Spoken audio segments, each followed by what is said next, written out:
everyone, we're back in Amsterdam this week to share some of our favorite brunch spots with you. Let's go eat.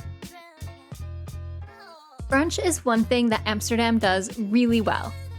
From inventive takes on brunch classics, to Mexican brunch, to one of the most indulgent brunch dishes of all time, you can definitely enjoy some great leisurely weekend meals here.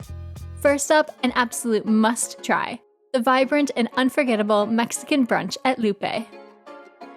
This morning, we're headed to what I think is one of the absolute best brunches in Amsterdam. It's Mexican brunch at Lupe. It is so good. I'm really excited to be eating there again. Yeah, we went there once. One thing to know is that it's hard to come by a good Mexican restaurant in Europe. So when you find a good one, we try to go back to as much as possible. So let's go eat. We've been burned by bad Mexican food in Europe more times than we'd like to admit. So we're always hesitant to try new spots. But Lupe completely blew us away with its authentic flavors. Everything on the menu here is tempting, but we went with the chilaquiles and the huevos rancheros. The chilaquiles are so good. This plate is piled with crispy, freshly fried tortillas, topped with tender shredded chicken, a generous pile of refried beans, sour cream, avocado, cheese, and their delicious sauce. Each element is really high quality and good on its own, and when you eat it all together, it gets even better. The sauce slowly soaks into the tortillas as you work your way through the plate, mixing everything together for a combination of flavors and textures that is just perfect. The huevos rancheros are equally impressive. Here, we have fried eggs on top of tortillas with refried beans, cheese, and a slightly spicy sauce. All of the flavors are fresh, tasty, and authentic. Even though it's breakfast time, with food this good, we were not about to pass up dessert. So we tried the homemade dark chocolate cake. I'm not exaggerating when I say this is one of the richest chocolate cakes we've ever tasted. The chocolate flavor is so deep and intense. The consistency is fudgy and velvety. This is truly a special cake. At the end of our meal, they treated us to another great pastry, a concha. This lovely little pastry was soft and pillowy, slightly sweet, and the perfect end to our meal. Everyone at Lupe couldn't have been kinder, making us feel right at home with their warm hospitality. We absolutely recommend Lupe for an unforgettable brunch in Amsterdam. Next up, we have a spot that we've frequented many times, and it's our go-to place for when we have visitors staying with us. This place takes classic brunch dishes and adds a little something extra to them. One of my go-tos here is the green omelet. I love this because it's packed with vegetables and fresh herbs and is served on delicious homemade bread that's smothered with tahini sauce.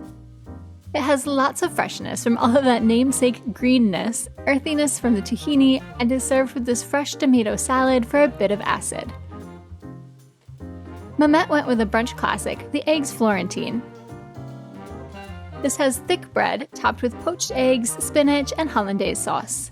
Although his egg was a little overcooked and we didn't get that perfect runny egg shot we were hoping for, this isn't the norm here, and it still tasted great.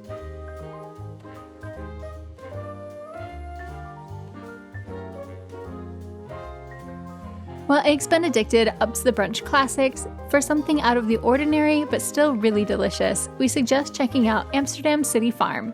Here, they're using Indian flavors to make creative brunch dishes, all meant to pair well with their famous ginger beer. They actually have a ginger beer coffee, which I had to try.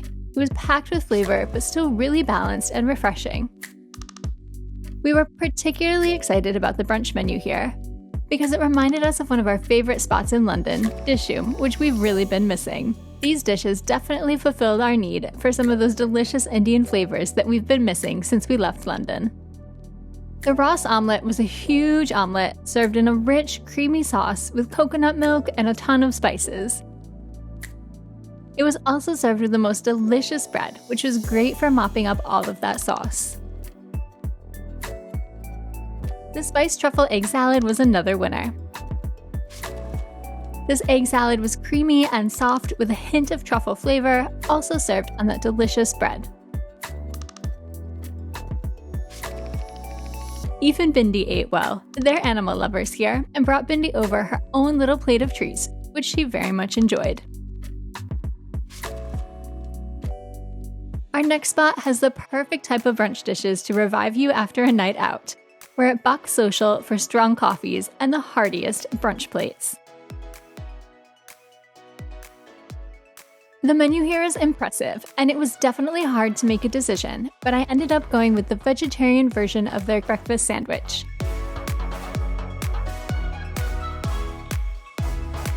This is one of the best breakfast sandwiches I've ever eaten. Starting with the bun, which is soft and buttery, yet thick enough to hold in all of the fillings, which is important because it's absolutely stuffed with a portobello mushroom, thickly cut halloumi, a potato roasty, and a perfectly runny fried egg. On top of all of that, there's some house-made ketchup and some cheese. This was just really, truly spectacular. Mehmet went with their take on chicken and waffles, which is something we used to enjoy a lot when we lived in the States, but he hasn't had much since moving to Europe. It had these perfectly crispy chicken tenders on top of a buttermilk waffle, drenched with sweet and spicy maple chili glaze, and if that wasn't enough, topped off with another perfectly fried egg. He said this was the best chicken and waffles he's ever had and wouldn't stop talking about it for the next few days.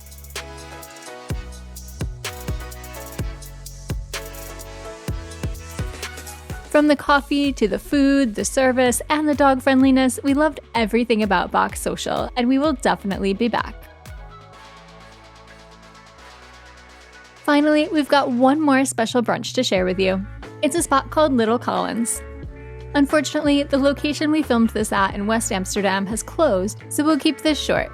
But luckily, they have another location in De Pipe, which we've also visited and has similar menu items that are equally delicious. And that location also serves this amazing dish.